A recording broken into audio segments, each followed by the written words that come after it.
The world did not end with a siren. There were no mushroom clouds on the horizon, no formal declarations. Carried over radio waves, no clear line, marking the beginning of something new. Instead, the shift was subtle. A cyber attack in one region, a proxy conflict in another, a satellite going offline without explanation, a shipment delayed long enough to disrupt an entire supply chain, a city losing power for just a little too long. And then life went on, at least on the surface. But what if that was the moment everything changed? What if the conflict so many feared did not arrive with spectacle but with silence? And what if it has already begun without being recognized for what it is? Before that quiet shift, there was a rhythm to the world. It was a system built on connection. Trade routes stretched across oceans. Data moved instantly through cables buried beneath the sea. Aircraft linked continents in a matter of hours. In cities, each day began with familiar patterns. Screens lighting up machines. Humming traffic moving in careful coordination. Millions of people relied on systems. They rarely thought about trusting that everything would continue to function as it always had. For decades it did.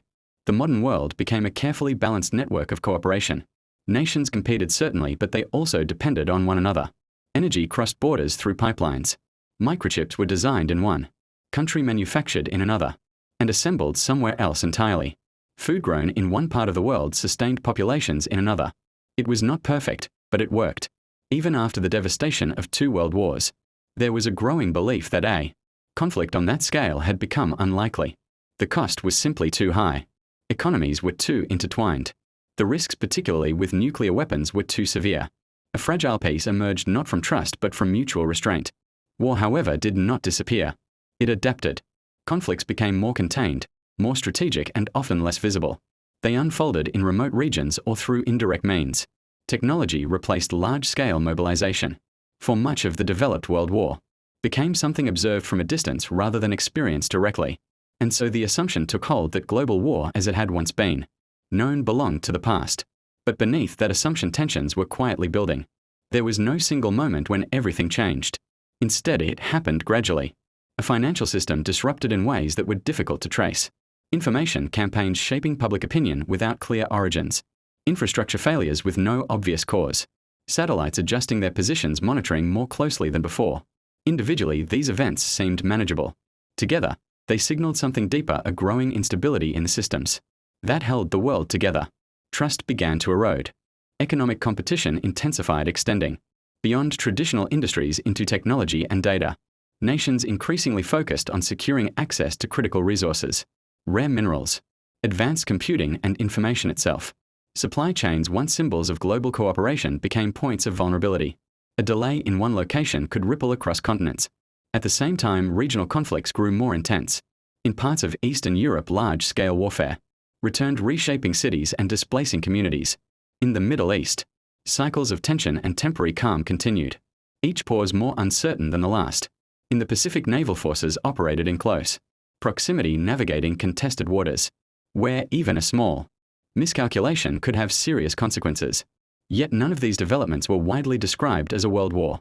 They did not resemble the conflicts of the past. There were no clearly defined sides, no universal mobilization, no single front line. Instead, there were overlapping spheres of influence. Cyber operations conducted without acknowledgement. Economic measures designed to weaken adversaries without direct confrontation. Private groups operating in spaces where official forces could not. The nature of conflict had become less visible and more complex. This ambiguity became a defining feature. The systems that supported modern life also became the tools through which disruption could occur. Digital networks connected essential services, power, water, healthcare to a global infrastructure. That connectivity brought efficiency but also exposure. Disruption no longer required physical force. It could begin with access. Cyber operations demonstrated how vulnerable these systems could be. A targeted intrusion could interrupt services, delay responses, or create uncertainty without immediate physical damage. The effects, however, could be far-reaching. Artificial intelligence added another layer of complexity. It allowed for faster analysis, quicker decisions, and more precise targeting of weaknesses. At the same time, it made it easier to generate convincing false information. Images, videos, and narratives could be created and shared at scale, shaping perception before verification was possible. Information itself became contested ground. In space, the shift was equally significant. Satellites essential for communication and navigation became strategic assets. Their loss or disruption could affect entire regions. The environment beyond Earth, once associated with exploration, began to take on a new strategic importance. Conflict was no longer limited to traditional domains. It extended across systems, networks, and environments that most people rarely considered. And still, daily life continued, which made the impact harder to recognize. The consequences were often indirect. A hospital losing access to critical systems at a crucial moment. Supply disruptions affecting the availability of everyday goods. Rising costs placing strain on households. Information overload leading to confusion and uncertainty. These effects did not always appear dramatic, but they were deeply felt. For individuals, the experience varied. A worker might lose employment due to disruptions in production. A farmer might struggle as essential resources become harder to obtain. A family might face increasing costs. Without understanding the broader forces at play, a young person exposed to constant and conflicting information might find it difficult to distinguish between reliable sources and misleading ones. Over time, these pressures accumulate.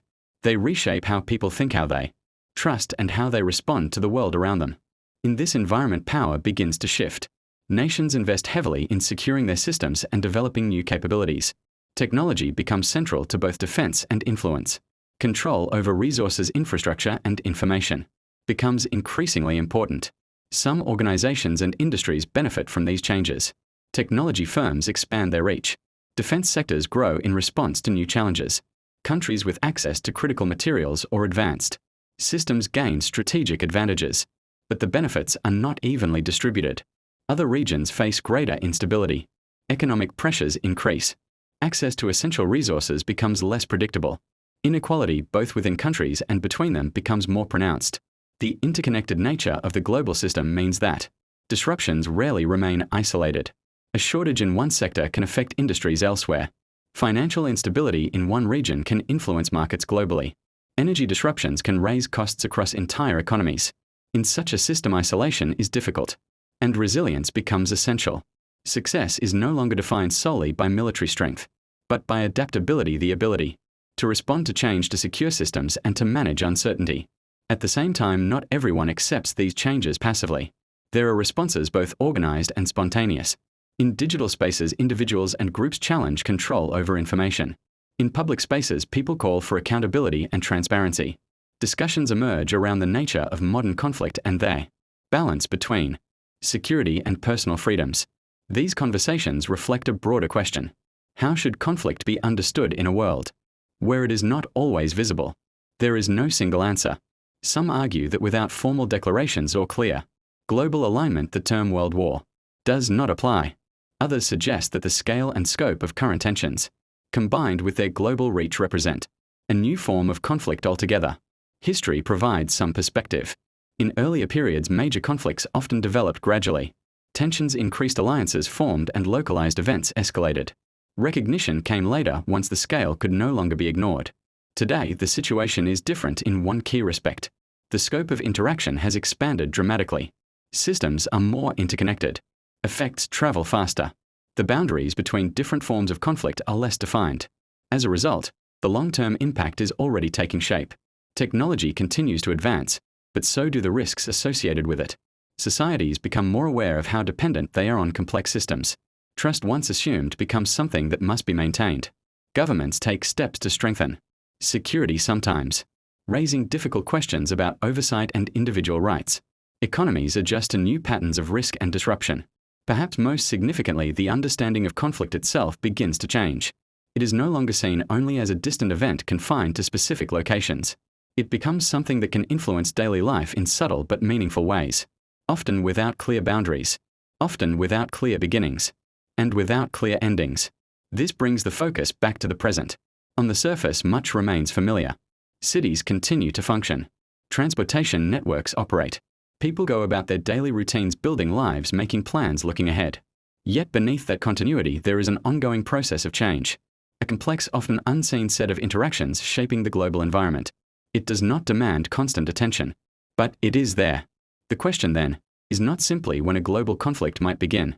It is whether the nature of conflict has already shifted in a way that is not immediately recognizable, and if so, how it should be understood. History suggests that the most significant changes are not always the most visible. They unfold gradually through accumulation rather than announcement. Moments that seem ordinary at the time can in retrospect mark the beginning of something far more consequential. It is in those quiet transitions that the course of history is often set. And by the time they are fully understood, the world has already changed.